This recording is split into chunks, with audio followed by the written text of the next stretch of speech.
Assalamualaikum warahmatullahi wabarakatuh. Selamat pagi anak-anakku. Semoga kalian semua dalam keadaan baik-baik, sehat, dan diberikan kesehatan. Untuk pertemuan yang lalu, Bu Indah sudah membahas tentang pengantar akuntansi. Untuk pertemuan kali ini, saya akan membahas tentang kas kecil sistem dana tetap. Kompetensi dasar menerapkan pembentukan kas kecil sistem dana tetap, menganalisis pencatatan pengisian kembali kas kecil sistem dana tetap, indikator pencapaian kompetensi, menjelaskan pengertian kas kecil, mengidentifikasi fungsi utama kas kecil, mempraktekkan pencatatan pembayaran kas kecil metode sistem dana tetap, menganalisis catatan pengisian kembali dana kas kecil metode sistem dana tetap. Tetap harus saya ingatkan untuk melakukan 3M ya anak-anak.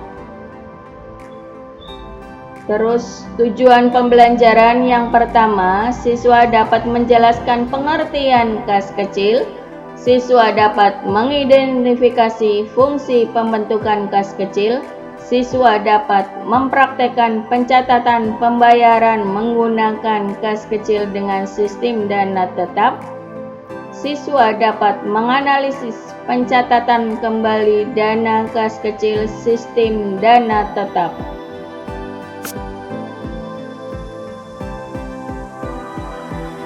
Sebelum kita masuk ke sistem kas kecil dana tetap, yang pertama yang harus kita tahu itu perbedaan antara akuntansi dan keuangan.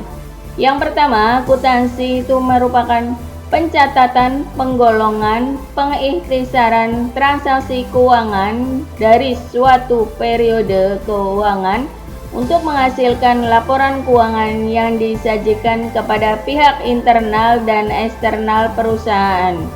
Sedangkan keuangan merupakan kegiatan yang berkaitan dengan mencatat pelaporan yang berkaitan dengan menerima atau memberi uang.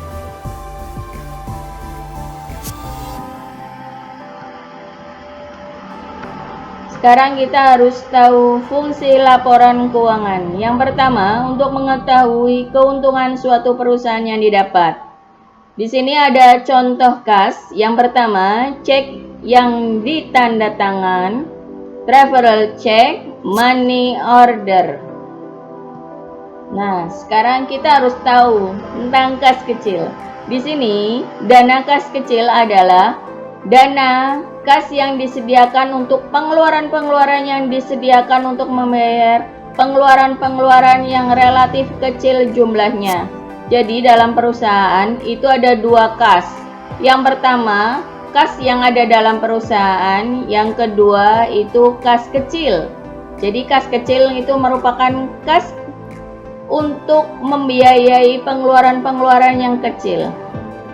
Sekarang yang harus kalian tahu itu ada dua pencatatan pengeluaran yang kas kecil. Yang pertama itu impress fund atau dana tetap, adalah suatu sistem penandaan kas kecil yang ditetapkan sebagai jumlah tertentu untuk digunakan secara periodik.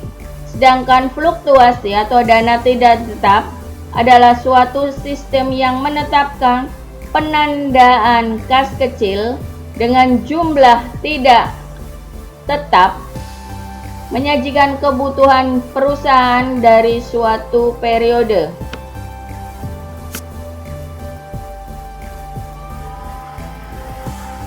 Sekarang kita harus mengetahui ya. Di sini ada dua pencatatan. Yang pertama, sistem dana tetap itu merupakan saldo kas kecil tetap tidak berubah kecuali jika ada penambahan dana. Sedangkan sistem dana tidak tetap, saldo kas kecil berubah-ubah sesuai dengan penggunaan dan pengisian kembali. Kita lihat tentang perhitungan fisik kas kecil. Yang pertama, perhitungan fisik saldo kas kecil dilakukan oleh petugas yang terkait dengan tugas pengelola kas kecil. Yang kedua, selisih saldo kas kecil jika kas menurut perhitungan fisik lebih besar dan pada saat menurut catatan disebut kas besar atau kas lebih, cash over. Di sini ada ilustrasi seorang kasir itu hanya dia memegang bukti-bukti pengeluaran saja. Ya, bukti pengeluaran di sini disimpan, ya. Kemudian bukti pengeluaran untuk pengisian kembali jumlah pengeluaran sehingga dananya itu tetap.